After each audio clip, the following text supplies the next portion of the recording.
Welcome to Washington Today on C-SPAN Radio for Thursday, February 13, 2025. The Senate confirms Robert F. Kennedy Jr. to be Health and Human Services Secretary. Senate Judiciary Committee approves Kash Patel for FBI Director, sending that nomination to the full Senate. Senate Education Committee questions the Education Secretary nominee Linda McMahon about President Donald Trump's plans to abolish the department and whether federal money to support schools will still flow to the states. President Trump signs a memorandum calling for fair and reciprocal trade tariffs on all major U.S. trading partners. We'll hear from the President and the Commerce Secretary Howard Lutnick and talk with Associated Press White House reporter Josh Boak. House Budget Committee works on the House Republican budget plan to enact their and the President's agenda, including tax cuts and spending cuts. And there's a reported deal to get a few crucial conservative House Republican holdouts who wanted deeper spending cuts to support it. And Defense Secretary Pete Hegseth gets more questions about the path to end the war between Russia and Ukraine, and if the Trump administration has made any concessions to Russia even before the talks begin. Associated Press writes the Senate on Thursday confirmed Robert F. Kennedy Jr. as President Donald Trump's health secretary, putting the prominent vaccine skeptic in control of $1.7 trillion in federal spending, vaccine recommendations, and food safety, as well as health insurance programs for roughly half the country. Republicans fell in line behind Trump despite hesitancy over Kennedy's views on vaccine, voting 52-48 to elevate the scion of one of America's most storied political and democratic families to Secretary of the Health and Human Services Department. Kentucky Senator Mitch McConnell, who had polio as a child, was the only no vote among Republicans, mirroring his stands against Trump's picks for the Pentagon chief and Director of National Intelligence. All Democrats opposed Kennedy. That was from Associated Press. Here's part of the Senate floor debate. Before that vote, the Finance Committee leaders making remarks. The chair is Mike Crapo, Republican of Idaho. I rise today in support of Robert F. Kennedy Jr.'s nomination to be Secretary of the U.S. Department of Health and Human Services, and to urge my colleagues to vote in favor of his confirmation. Contrary to the attacks that have constantly been made on him, he has made it very clear that he will support safe vaccinations and just wants to see that the research on them is done and done well. When his nomination for the role of Secretary of HHS was announced, Mr. Kennedy stated, "We have a generational opportunity to bring together the greatest minds in science, medicine, industry, and government to put an end to the chronic disease epidemic facing Americans." I agree with him. We've got to get into the business of making America healthy again. Mr. Kennedy's dedication to this commitment has been apparent throughout the nomination process. He will bring a fresh perspective to health care, prioritizing consumer choice, information transparency, and early interventions to strengthen the well-being of all Americans. He has been responsive to a wide variety of questions from members on both sides of the aisle, appearing before 2 committees and answering hundreds of questions for the record, not to mention going through the extensive vetting process of the Finance Committee, which I chair, which is the most extensive vetting process that any candidate in the Senate goes through, for a position in this administration goes through in the Senate. While some of my colleagues continue to question his financial agreements, Mr. Kennedy met and then exceeded the requirements set forth by the Office of Government Ethics. Mr. Kennedy has participated in one of the most extensive processes, as I've said, that our Senate puts a nominee through, and has succeeded in meeting those standards. And I encourage my colleagues to support his nomination. Now, before I close, I want to respond briefly to the comments that we've heard today here on the floor and all day yesterday in a long Budget Committee hearing to set up the first reconciliation legislation to come before the Congress. Senator Mike Crapo, Republican from Idaho, Finance Committee Chair, today on the Senate floor. Senator Ron Wyden of Oregon is the committee's ranking Democrat. He joined all senators in the Democratic caucus in voting no on this nomination. During his confirmation hearing on everything from abortion to vaccines to Medicare and Medicaid, Mr. Kennedy was given ample opportunity to go on the record about how he would improve these programs, bring down costs, save taxpayers money, and improve care. Instead, he showed a complete lack of understanding of the basics of Medicaid and how it functions. I personally believe it shouldn't be too much to ask for the future CEO of Medicaid to understand how important it is to provide affordable coverage for millions of families. Republicans, with Donald Trump at the helm, are steering our country toward a health care cliff. Their ultimate objective is to take away Medicaid from as many people as they can. Colleagues, so much for making America healthy again. What the American people need is a leader who will be the voice of reason in the room as Trump and his assistants in Congress start slicing and cutting. Our country needs a leader at Health and Human Services who's actually going to work to improve care and lower costs, defend the reproductive freedoms of families, and listen in particular to facts and science. The American people have no reason to believe, based on the record, the evidence that the Senate Finance Committee has accumulated, to believe Mr. Kennedy will be that leader. Senator Ron Wyden, Democrat from Oregon, on the Senate floor before the 52-48 vote to confirm Robert F. Kennedy Jr. for Health and Human Services Secretary. And later at the White House, RFK Jr. was sworn in by Supreme Court Justice Neil Gorsuch, with President Donald Trump in attendance, and the new secretary made some remarks. For 20 years, I've gotten up every morning on my knees and prayed that God would put me in a position where I can end the childhood chronic disease epidemic in this country. On August 23rd of last year, God sent me President Trump. And he gave me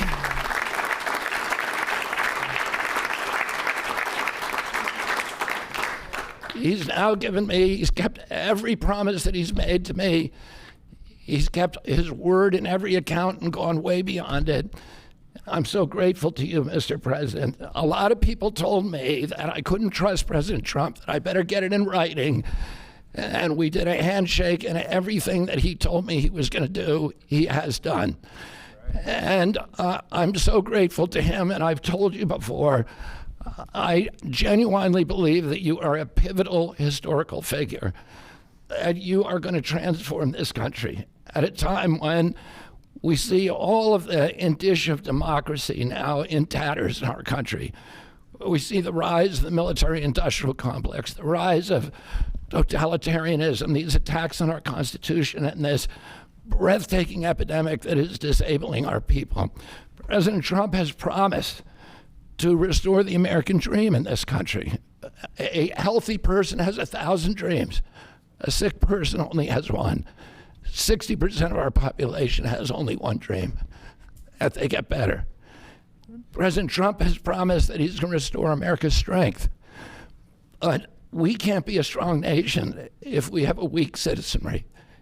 If people are sick, 60% of our people are sick, 77%, as President Trump mentioned, of our children cannot qualify for military service. And we need a man on a white horse now. We need somebody who is willing to come in and has the spine and the guts and the strength to challenge orthodoxies, to stand in the way of vested interests, and to break institutions that have turned against our democracy. President Trump has shown again and again that he is that hero.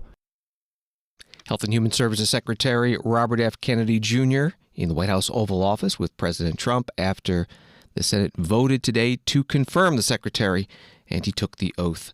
Senator Mitch McConnell of Kentucky was the only Republican to vote no on this nomination. He put out a statement that reads in part, "In my lifetime, I've watched vaccines save millions of lives from devastating diseases across America and around the world. I will not condone the relitigation of proven cures, and neither will millions of Americans who credit their survival and quality of life to scientific miracles." Senator McConnell survived polio as a child. The Senate today also voted to confirm Brooke Rollins to be Agriculture Secretary. That vote was 72-28, with 19 Democrats voting yes with all Republicans. And the Senate voted to advance two more cabinet nominations. Howard Lutnick for Commerce Secretary, and Kelly Loeffler for Small Business Administration Administrator. Confirmation votes on those two expected next week. From the New York Times, the Senate Judiciary Committee voted on Thursday to advance Kash Patel's nomination to lead the FBI, paving the way for a floor vote on his confirmation as the Bureau is racked by a bitter conflict between its temporary leaders and the Trump administration. The vote, 12-10, fell along party lines. In forwarding Mr. Patel's nomination to the full Senate, Republicans on the committee dismissed Democrats' demands for an additional hearing to question Mr. Patel about a host of issues. Those include grand jury testimony he gave in a criminal investigation of Donald J. Trump that remains sealed, and whether Mr. Patel had been involved in a series of dismissals across the Bureau. At his confirmation hearing, he denied knowing or remembering being part of any such discussions. That was from the New York Times. Senators on the Judiciary Committee made statements before the vote to send the nominee to the full Senate. Chuck Grassley is the committee chair. He's a Republican from Iowa. What we've learned from this committee process is what we knew from his resume. Mr. Patel has spent his whole career fighting for righteous causes. He's been a public defender representing the accused against the power of the state. He's been a congressional staffer investigating the partisan weaponization of our legal system.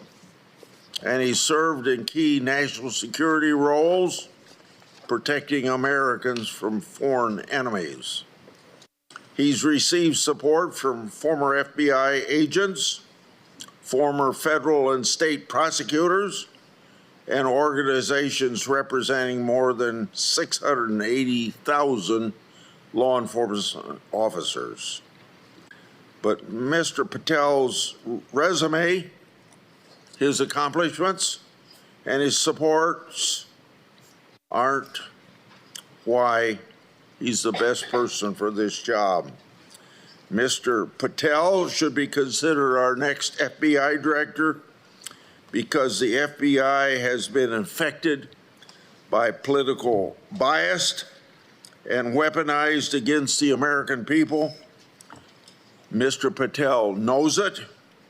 Mr. Patel exposed it, and Mr. Patel has targeted for it.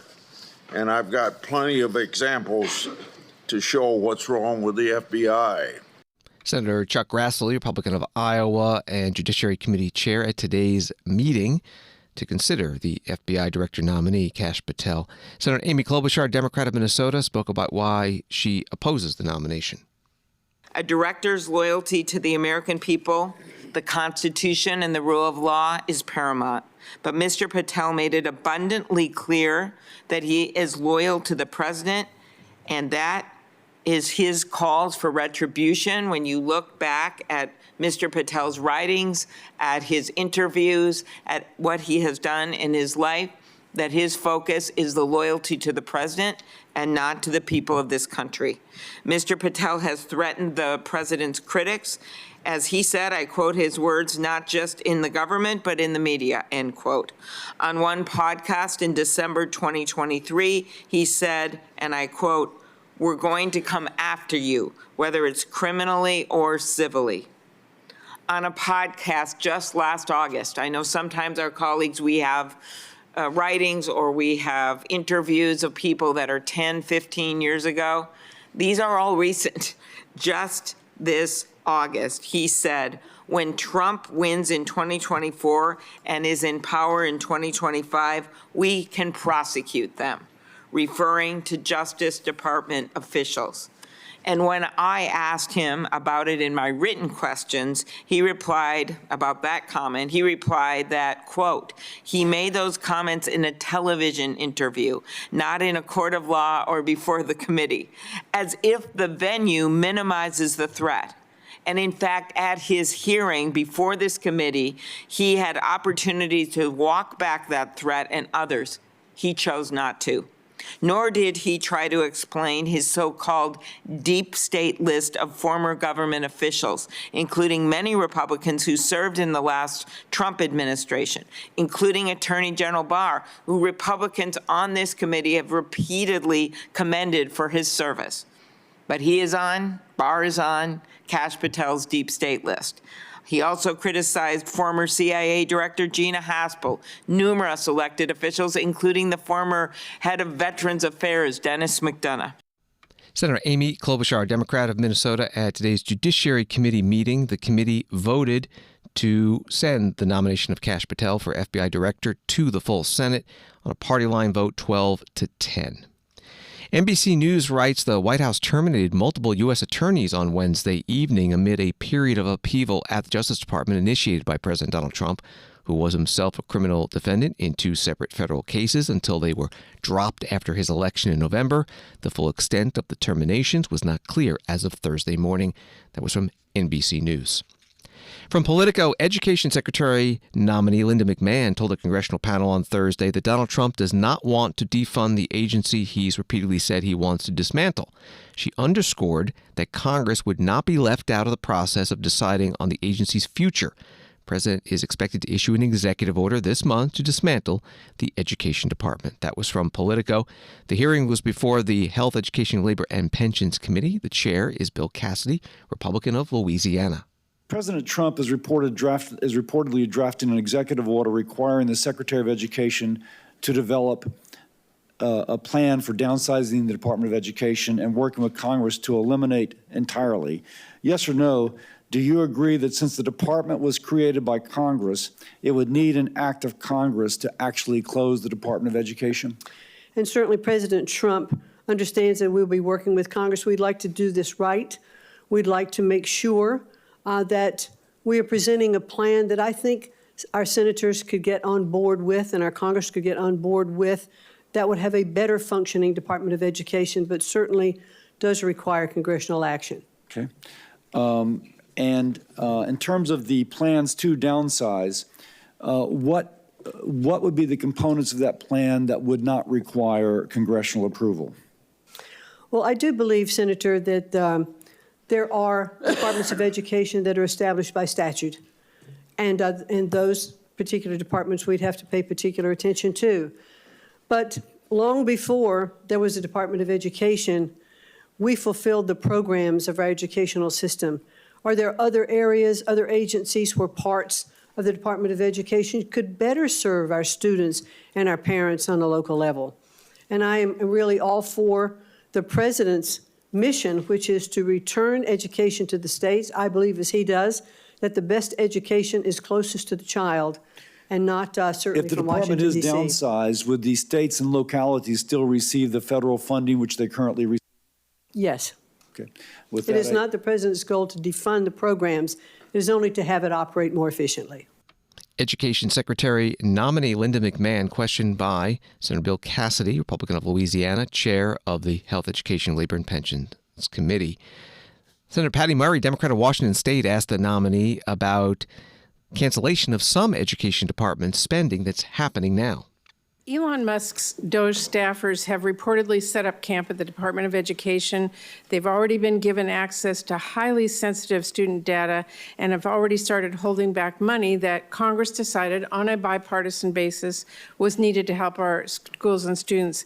We're also hearing, as you know, about an executive order coming any day that will seek to dismantle the Department of Education. These are bipartisan laws. You indicated that you understood that Congress has passed these laws. But a lot of turmoil is happening. You heard it from my colleague just asking that question now.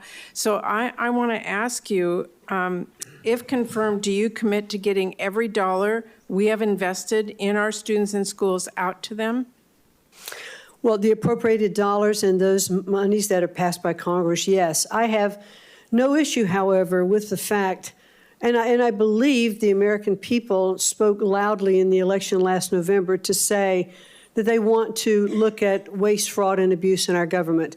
So DOJ, there are a couple of implants at the Department of Education, as there are with agencies throughout the district, and they're doing an audit. Right. You know, I understand and an audit, but when Congress appropriates money, it is the administration's responsibility to put that out as directed by Congress, who has the power of the purse.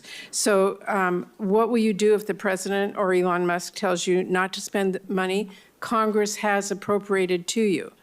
We will certainly expend those dollars that Congress has passed, but I do think it is worthwhile to take a look at the programs before money goes out the door. It's much easier. It is much easier understand that, but to stop the money as it's going out the door than it is to claw it back. Education Secretary nominee Linda McMahon before the Senate Health, Education, Labor, and Pensions Committee. Questions from Democrat Patty Murray of Washington State. The committee has scheduled a vote on this nomination for next Thursday, February 20th.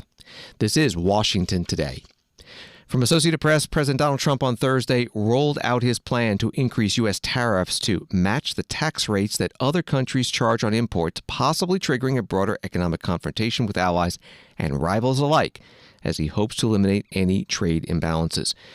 Coming up, we'll talk to the reporter on that article, Josh Boak. First, here's President Trump in the White House Oval Office with the Commerce Secretary nominee, Howard Lutnick. What should consumers expect? Are prices going to go up short-term, long-term? Well, not necessarily. I mean, not necessarily, but I'll tell you what will go up is jobs. The jobs will go up tremendously. We're going to have great jobs for everybody. This is something that should have been done many years ago. China did it. I mean, China did it at a level that probably nobody's ever seen before. If you manufactured a car, you couldn't send it into China. The tariff was so high, so everybody went and they built in China. It was no big secret. So we're going to see, but it's going to mean tremendous amounts of jobs. And ultimately, prices will stay the same, go down. But we're going to have a very dynamic country. But if prices go up, Mr. President, because of these tariffs, who do you think voters should hold responsible? Oh, I think what's going to go up is jobs are going to go up, and prices could go up somewhat short term, but prices will also go down. And I think the farmers are going to be helped by this very much because product is being dumped into our country, and our farmers are getting hurt very badly by the last administration. The last administration hated our farmers, like at a level that I've never seen before. I think our farmers are going to be helped.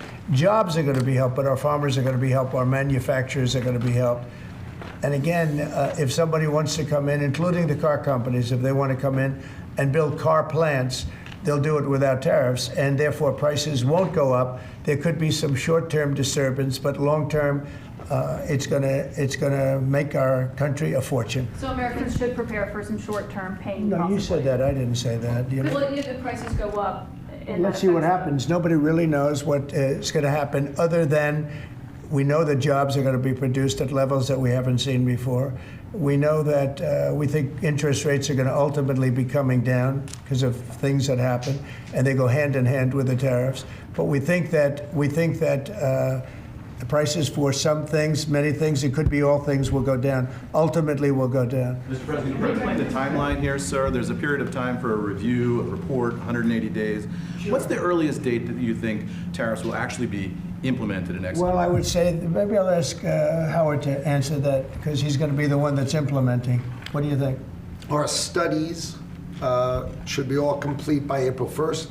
So we'll hand the president the opportunity to start on April 2nd if he wants. So I think we'll be ready to go on April 1st, and we'll hand it to the president, and he'll make his decisions. But remember, if they drop their tariffs, prices for Americans are coming down. Our production's going up, and our costs are going down. Remember, it's a two-way street. That's why it's called reciprocal. With more on today's tariff announcement from President Trump, joining us now is Josh Boak, White House reporter for the Associated Press.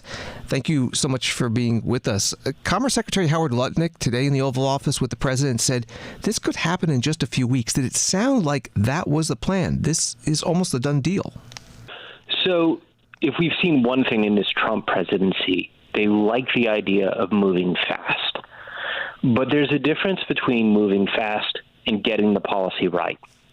So they might be able to get some things in pretty quickly with regard to increasing tariffs on other countries to match what those countries do. But they might have some challenges in implementation. As Elon Musk might say, this is just about as hard as rocket science, right? Like, there are thousands of products that are part of trade regimes. And what makes what President Trump did today unique is they're looking not just at tariff rates, but subsidies, other things like the value-added tax, advantages within other countries' systems, and they will count those things as part of their tariff rate. So it's not an easy kind of like match a line with another line kind of process. So that's going to be subject to a lot of investigations. And then secondly, we're going to see how these other countries respond, right? So we're going to have a drama play out. And then the third thing that's going to possibly complicate the situation going forward is what happens with inflation. President Trump has said that there could be a short-term increase in inflation because of tariffs, but he expects prices will ultimately come down. Now, you might remember that during Joe Biden's presidency, he said that inflation would be transitory, and that line was used against President Biden. So one way to think about what the president did today is we have to look at not only what his studies and reviews reveal about what's going to happen with tariff rates, but also what happens with underlying economic issues like employment and inflation. You wrote in your article that this tariff plan will possibly trigger a broader economic confrontation with allies and rivals alike. What has been the response so far to just the threats of tariffs? So we know that Canada and Mexico prepared retaliatory plans when President Trump initiated 25% tariffs on those countries with a 10% tariff on Canada's energy products. Those tariffs are now on hold until early March. We know that the European Union is preparing countermeasures, and that could mean things like going after blue jeans, motorcycles, Kentucky bourbon, things that hit Republican districts hardest as a way to put political pressure on Trump. The key question here is what happens in the long term if our trading partners also feel like trust has been broken. Many Canadian officials said to me, Canada might have to look to integrate with economies other than the United States.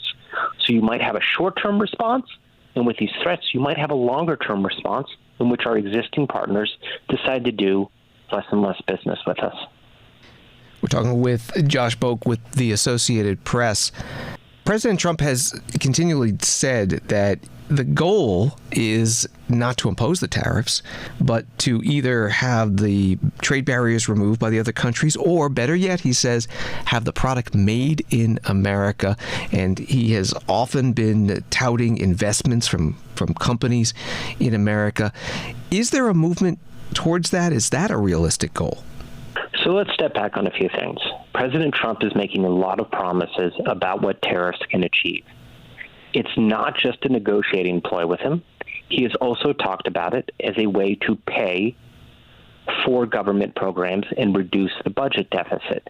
He has also talked about it as a diplomatic tool to achieve his policy aims on things like immigration or drug trafficking. In other words, he sees tariffs as a solution. And in some cases, they might be a good tool to use, right? Like, the president could be on to some good things. We have to be open-minded because we don't know what the ultimate consequences will be. But at the same time, as he's done this, he's put so much trust that tariffs will bring back manufacturing jobs that we really didn't see that in his first administration. Factory construction spending tended to average about $80 billion a year before the pandemic. That's roughly the same as it was under Barack Obama. What really began to increase factory construction spending were the initiatives from the Biden administration, particularly the bipartisan ones like CHIPS. In what happened as a result of those government incentives to build new factories is factory construction spending last year was almost at an annual rate of $240 billion. Now, some of that increase is due to inflation, but that's what increased it. We haven't seen evidence thus far that tariffs could increase it. And what's kind of the risk that tariffs wouldn't necessarily increase it? Well, you might want tariffs to protect an infant industry, like say electric vehicles, right? And so those tariffs then allow you to build up your industrial capacity. That could be a good thing. Democrats and Republicans alike have talked about the advantage of targeted tariffs that way. But for so many goods like steel and aluminum, those are inputs that home builders and other construction firms need, that automakers need. In other words, you are increasing the raw material costs of U.S. manufacturers, which means they either have to raise their prices or they have to accept lower profits, which could possibly cost the economy jobs. Final question, your prediction, in a couple of weeks, will we see at least some tariffs implemented? We've already seen tariffs implemented on China. President Trump put 10% tariffs on that country in response to its involvement in the fentanyl trade. The one thing that seems really clear right now is that the tariff threats are going to keep being made because President Trump sees them as effective and also part of his identity in terms of what he promised voters. Josh Boak is with the Associated Press, White House reporter. You can find his articles at apnews.com and on X at Josh Boak. Thank you very much. Thank you. On Wall Street today, the Dow up 342, NASDAQ up 295, and S&P up 63. Another AP story, U.S. wholesale prices came in hotter than expected last month, with progress against inflation appearing to have stalled, further undercutting expectations for lower interest rates this year. The Labor Department reported Thursday that its producer price index, which tracks inflation before it reaches consumers, rose 0.4% from December and 3.5% from January 2024. That from AP.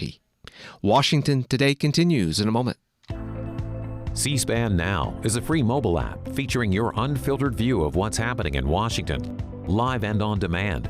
Keep up with the day's biggest events with live streams of floor proceedings and hearings from the U.S. Congress, White House events, the courts, campaigns, and more from the world of politics, all at your fingertips. You can also stay current with the latest episodes of Washington Journal and find scheduling information for C-SPAN's TV networks and C-SPAN Radio, plus a variety of compelling podcasts. C-SPAN Now is available at the Apple Store and Google Play. Scan the QR code to download it for free today or visit our website, cspan.org/C-SPAN Now. C-SPAN Now, your front row seat to Washington, anytime, anywhere.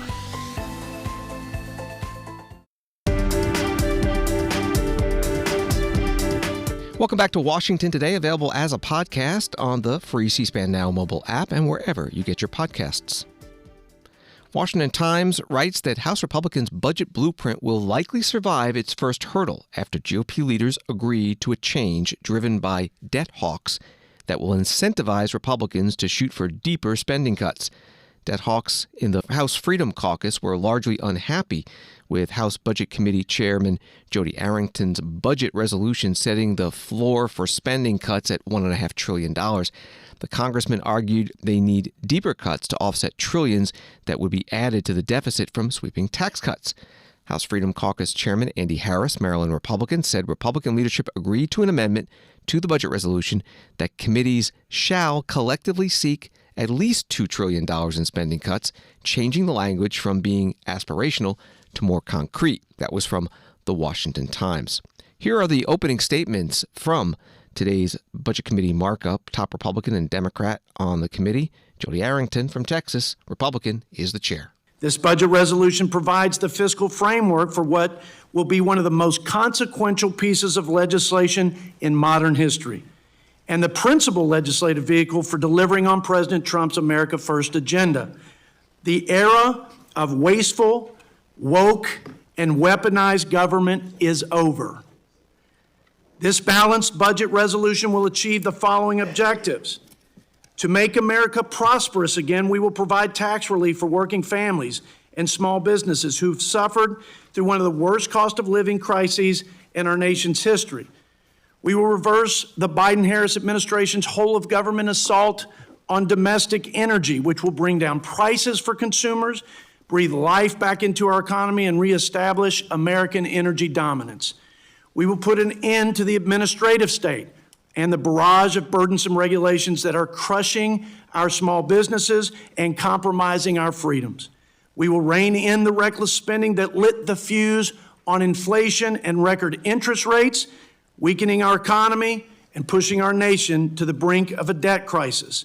We will right-size this bloated bureaucracy. We will root out the massive waste and fraud in the federal government. And to make America safe again, we will provide critical resources to our Border Patrol agents and to our troops to strengthen our military, secure our border, and bolster our Commander-in-Chief in his first and most important job to provide for the common defense. This reconciliation process is not just an exercise in matching revenues with outlays. More importantly, it's reconciling the difference between the American people's interest, expectations, and values, and a federal government that has lost its way, forgotten who it serves, and too often has failed to faithfully, fairly, and efficiently execute the laws of the land. And what we learned from November's election, and I think what is abundantly clear to all, the American people want their country back. They want normal. They want to return to common sense. Congressman Jody Arrington, Republican from Texas, the Budget Committee chair at the start of today's markup of the budget resolution. Congressman Brendan Boyle, Democrat from Pennsylvania, is the committee's ranking member. This plan is a Republican betrayal of the middle class. It does not support hardworking Americans. It undermines them. Instead of investing in working families, House Republicans have crafted a plan that takes from working Americans to give to their billionaire donors. The facts speak for themselves. This budget rips health care away from millions while handing out $4.5 trillion in tax breaks, the overwhelming majority of which go to billionaires and wealthy corporations. It slashes at least $230 billion from food assistance programs at a time when grocery prices remain at record highs. And it proposes, and I hope every American listens to this, it proposes at least $880 billion in cuts to Medicaid and the Affordable Care Act. Do you know how many Americans rely on Medicaid or the Affordable Care Act? About 20 million Americans rely on the ACA or Obamacare, and more than 72 million people rely on Medicaid. That includes children, seniors, and individuals with disabilities. Also, billionaires can get even a bigger tax cut that they don't need, and the hardworking people of this country can't afford to give them. Let's not forget, during a very long presidential campaign, Donald Trump promised to lower costs, and I quote, on day one. I was just at the grocery store. Have you noticed prices going down? Have you seen eggs recently? That's a broken promise. But he is keeping his promise. I have to admit, Donald Trump and Republicans are keeping their word when it comes to billionaires. As he said to billionaire donors of his gathered at Mar-a-Lago, "You're rich as hell. We're going to give you tax cuts." This Republican plan makes good on that Trump promise at Mar-a-Lago. And let's talk about the hypocrisy here. I can't tell you how many times over my adult life I have heard any time there's a Democrat in the White House, my friends on the other side of the aisle bemoaning the size of the national debt. Well, here we have a Republican trifecta. Republicans control the House, the Senate, and the White House. Where's their debt reduction plan? It's not here. In fact, they increased the national debt by $4 trillion. Congressman Brendan Boyle, Democrat from Pennsylvania, ranking member on the Budget Committee at today's markup of the House Republican budget resolution. It's the first step in the Republican majority's plan to pass their tax and spending plans through a process called budget reconciliation, which cannot be blocked in the Senate by a filibuster. The Senate Budget Committee voted 11-10 Wednesday to send a smaller version of a budget resolution to the Senate floor, about $300 billion for border security and defense. And on border security, the House today passed legislation that establishes new federal penalties, including deportation, for evading U.S. Border Patrol or police in car chases within 100 miles of the border. 50 Democrats voted yes with all Republicans. That bill now heads to the Senate. Story from CNN. A federal judge in Boston on Wednesday allowed the Trump administration to move forward for the moment with its deferred resignation offer for federal employees. U.S. District Judge George O'Toole said federal employee unions, which brought a lawsuit on behalf of their members, are not directly impacted by the offer, so they lack standing to bring this case. He had previously issued a temporary restraining order against the program. The ruling is a major win for the Trump administration, which has struggled to successfully defend its policies in court in roughly 4 dozen lawsuits. That was from CNN. A reporter asked the White House Press Secretary Caroline Leavitt today about what they officially call the Deferred Resignation Program. Why close the Deferred Resignation Program last night if it doesn't seem like the administration hit the numbers that you were looking for federal workers to take the buyout? I'm not so sure that we didn't hit the numbers we wanted. 75,000 people accepted the buyout program. That's going to save millions of dollars for the American taxpayers, and that's exactly what we wanted. You didn't want it to be extended by even a couple of days so that people were waiting for the judge's decision, could have had more time after that? We put a deadline on it, and the deadline was reached. 75,000 people accepted the offer. White House Press Secretary Caroline Leavitt in the White House driveway with reporters. There are about 2.3 million federal employees. USA Today writes, joined by Elon Musk in the Oval Office, President Donald Trump signed an executive order Tuesday that seeks to significantly reduce the size of the government by instructing heads of federal departments and agencies to undertake plans for large-scale reductions in force. Trump's newest order directs the federal government to implement a workforce optimization initiative created by Musk's Department of Government Efficiency, which has been moving rapidly from one department to another to slash spending and gut programs. That was the article from USA Today. Senator Richard Blumenthal, Democrat from Connecticut, the ranking member on the Veterans Affairs Committee, led a news conference today outside the VA in Washington, D.C. Memo to Elon Musk. 9 million veterans are watching you. 9 million veterans are watching you give them the middle finger. And we're not going to stand for it.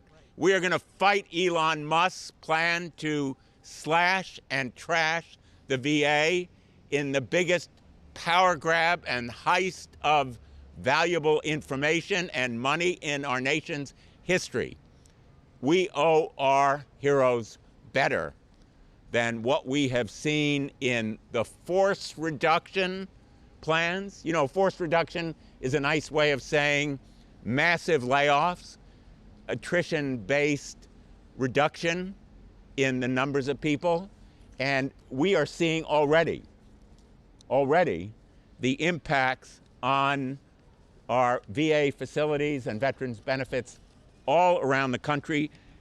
These reports come from people who work in the VA, new facilities unable to open, beds reduced at ICUs, inpatient mental facilities cut, operating rooms closed indefinitely. That's only the beginning of the practical real-life impact of Elon Musk's trash and slash approach to the VA and other federal agencies.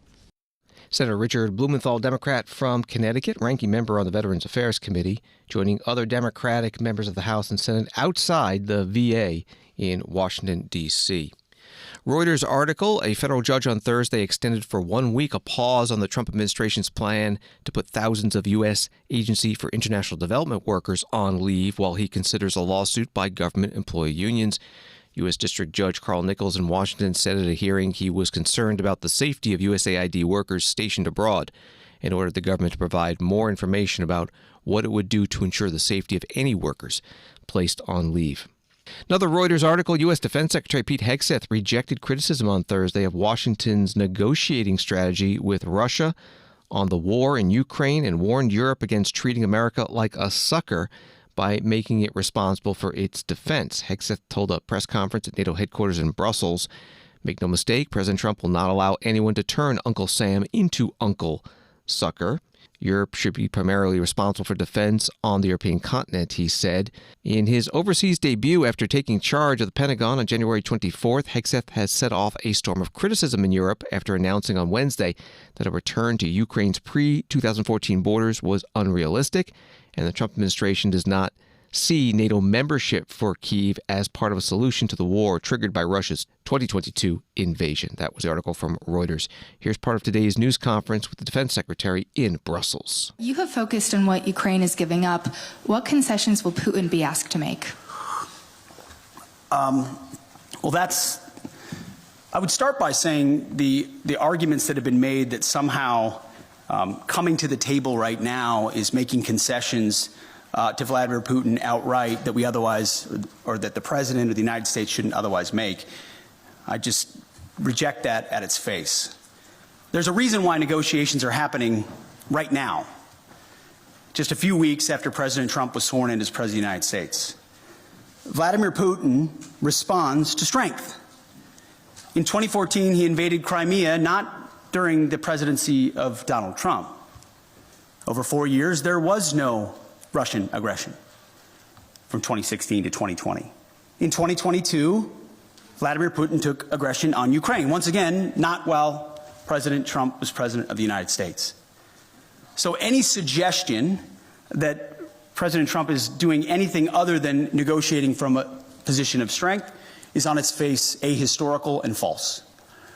So when you look at what he may have to give or take, what's in or what's out in those negotiations, we have the perfect deal maker at the table from a position of strength to deal with both Vladimir Putin and Zelensky.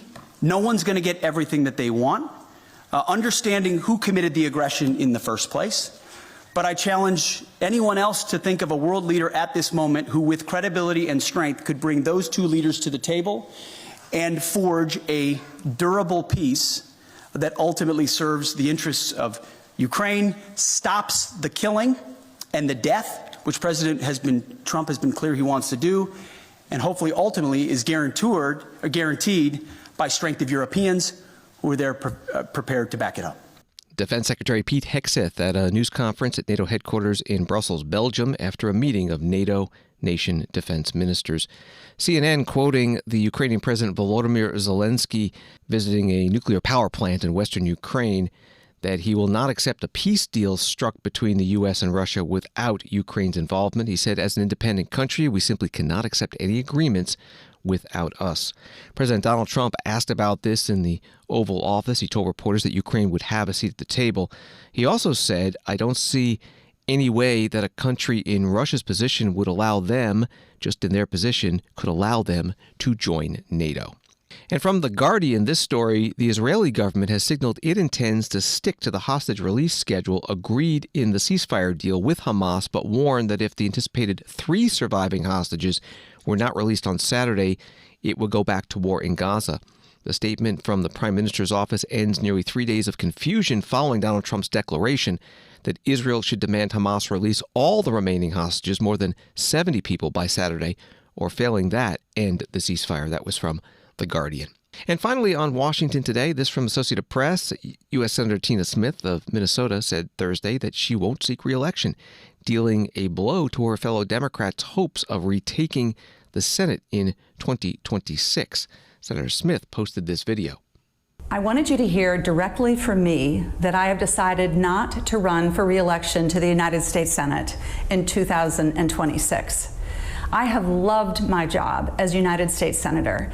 And also, after 20 years of hard and rewarding work in the public sector, I'm ready to spend more time with my family. You know, when I first came to the Senate, I didn't have any grandchildren, and now Archie and I have 4, and our sons, Sam and Mason, and daughters-in-law, Emily and Julia, are now all living in Minneapolis so we can be together. My father is going to be turning 95 this summer, and I am blessed to have a large extended family of siblings and nieces and nephews. And one of my great joys is to know that I have time to spend more time with them, doing sleepovers and helping out from time to time when the kids need me. So this decision is not political, it is entirely personal.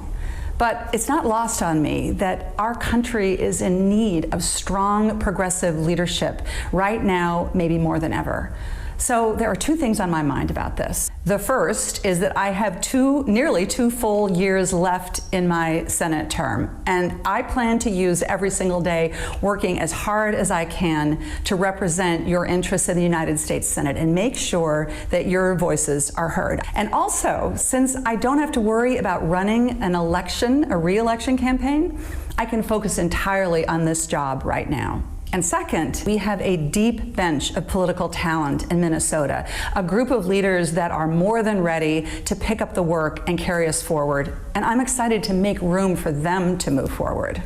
At the end of the day, what I'm going to miss most about this job is not the perks and certainly not all of the attention. It's going to be that feeling that I have from all of you of being invited into your living rooms to hear what is happening in your lives and what that's really like for you. That has been an inspiration to me every single day that I've served. So I'm grateful for that. And I'm going to spend the next 2 years figuring out how to thank you all. So thank you so much, Minnesota. Senator Tina Smith, Democrat from Minnesota, posting that video.